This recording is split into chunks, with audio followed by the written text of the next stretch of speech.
Hi, good morning everyone. My name is Mr. Romeo and today we're going to have an amazing and very interesting topic. But before that, Princess, how are you doing today? How's the day so far? I'm doing great, sir. That is wonderful to hear. But as you can see here, we're going to be talking about Kepler's laws of planetary motion. Very interesting. But let's go back first to our discussion yesterday. I just want to make sure that you still understood what we had yesterday. I gave you the difference between heliocentric theory and also geocentric theory, right? Now, can you tell me who proposed the geocentric theory? It was Ptolemy. Ptolemy, good job. So Ptolemy was the one who proposed that the Earth or our planet is the center of the universe. Like all other planets are revolving around the Earth. That's why geo means Earth, centric means that's the center of the universe. Another one, which is the correct one, that's the heliocentric theory, right? Now, who proposed heliocentric theory? It was Copernicus. Copernicus, or Nikolai Copernicus, good job. It's also called Copernican theory. It means that helio, the sun is the center of the universe and all the planets are revolving around the sun. Like this picture, this is the sun and all the planets are revolving around, the planets are the one moving, the sun is just right there, waiting for all the planets to revolve around him.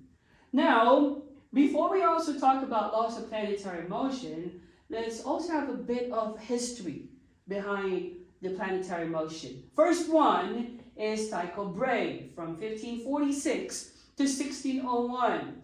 As it says there, he's Danish astronomer, had an island observatory and the best measurements of the positions for all known planets and the moon.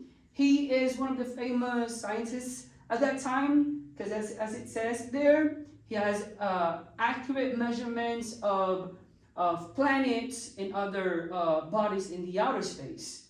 Later on, of course, he is very famous at that time, so he actually employed one person to help him out. Do you have any idea who that is? No idea? That person is Johannes Kepler from 1571 to 1630. Now, what did he do? He's also a little bit famous, but Tycho Brahe was more famous than him at that time. He's an Austrian mathematician. He's also a scientist. He's interested in how the planets move around the sun. When he also went to Tycho's island, got some help from him. And of course, they help each other. But at that time, Tycho Brahe wasn't really giving everything that he has, all the data that he has, because probably at that time he's like, no, I should get all the credits for all the works I had, right? But at that time, he took some of the data that he got from Tycho Brahe, and he used those data for him to be able to propose the three laws of planetary motion. We're going to have to start with this. At first, many astronomers believed that planets orbited around the sun in perfect circles. Therefore, what do you think? Is it perfect circle or not? Well, the images that they kept on showing us, they look like they move on perfect circles, but I guess it is not. That's a good observation. I like it. They kind of look like they're revolving around a perfect circle, where in fact, it's actually not. Tycho's accurate measurements from Mars didn't fit a circle, but Kepler, on the other hand, found that the orbit of Mars fit an ellipse, or all the planets revolving around the sun is actually revolving around or staying on a specific ellipse. It's not circular, it's elliptical. Now, if we're going to talk about the three laws of planetary motion, we'll have to start with this, the most basic one. First law of planetary motion. Can you read that for me, please? A planet's orbit is an ellipse with the sun at one focus and nothing at the other focus. What do you think? How would you explain that? A planet's orbit is an ellipse with the sun at one focus and nothing at the other focus. What do you think? Or do you want me to help you out? Yeah. Okay, sure. So if we're talking about elliptical, it should look like this, right? It's not perfect circle, it is elliptical. And it says there that it has two foci. So this could be a sun. it looks like an egg, but it's actually a sun. And there's another focus here, right? Now it says here that first law is very basic. A planet will definitely orbit in its own ellipse, not circular, but it is an ellipse. This one, if we could say that Earth could be here, then that Earth is traveling along this ellipse, okay? Now, the revolution takes how many days? How many months? 365 and 1/4 days, or 1 year. So Earth will travel counterclockwise or clockwise? I forgot. It's counterclockwise, right? So if the clock is like ticking like that, then it has to be the opposite one. So it's going to travel, and it's going to take 1 year to go back to the same position, right? Now that's the first law of planetary motion. Now let's get a little bit, it's going to get a little bit exciting. Second one is line joining the planets to the sun sweeps out equal areas in equal times as the planet travels around the ellipse. We're going to use this diagram again for me to explain to you what the second law of planetary motion is. It says there that there's 2 points in there. A planet will be revolving around the sun. It's either the planet could be here, or the planet could be here. What does that mean? We could say that there's a point of their revolution that this planet will be closer to the sun and this planet will be farther from the sun. What do we call that point where the planet is closer to the sun? It says there. What do you think? It says there? Is it in there? No, it's just talks. So when a planet is closer to the sun, it is called perihelion. Okay? When the planet is farthest from the sun, that is aphelion. Okay? Why am I saying this? Because second law of planetary motion would need you to identify where's perihelion and aphelion. Now, if the planet is right here, and you have like a sector here, and if the planet is right here, we can make a sector or an area here. It says there that the area that's going to cover here and also the area or the sector that's going to cover here should be equal. We could simply say area 1 is equal to area 2. What does that mean?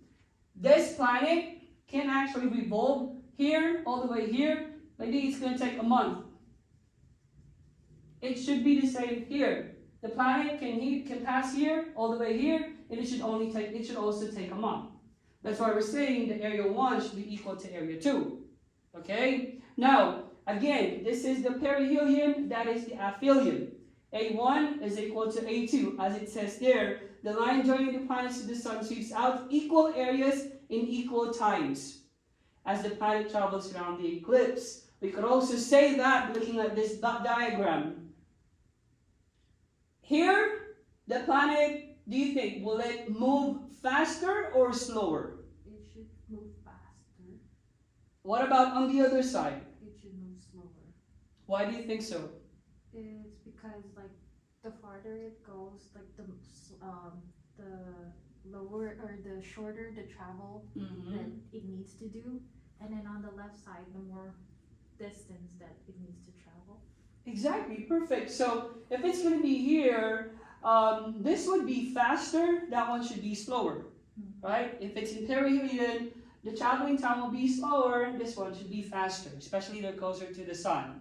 That's the second law of planetary motion. What about the third law of the planetary motion? That gets a little bit complicated. It says there that the ratio of the square of the revolution time for two planets is equal to the ratio of the cubes of their semi-major axis. What does that mean, Mr. Romeo? It all means that this third law of motion talks about the relationship, not only of one planet, but the relationship of other planets to the sun, or their relationship. How will that be the same with planet Earth, Mars, Jupiter, or Saturn? Now, how would I explain it to you? Let's say I am adding here another ellipse. Let's say you have there the Earth, and I have here another planet, right? So I have the one planet, the relationship should match, okay?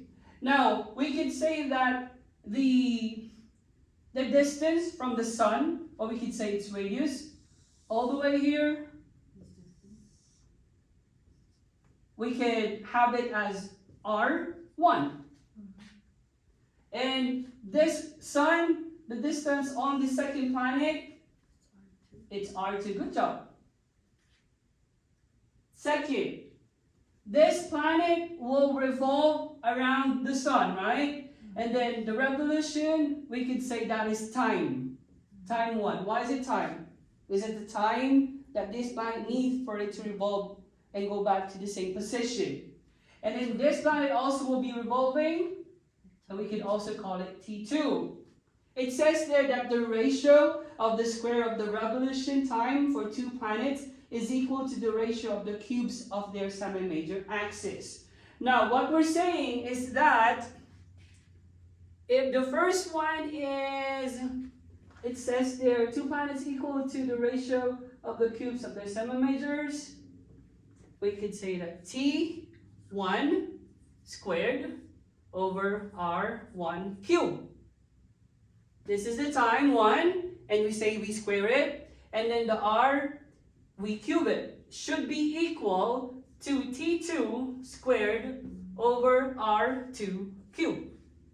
So we're trying to say is that whatever answer you have should be equal with the answer for this one.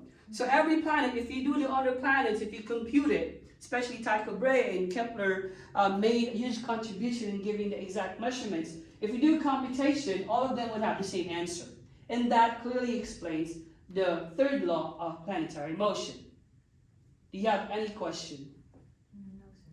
There's actually a more technical way to explain it using the law of gravitation by Isaac Newton, but we're going to have that discussion on the next few days. Okay. All good? All good, sir. All right, thank you for listening. Appreciate it. Have a nice day.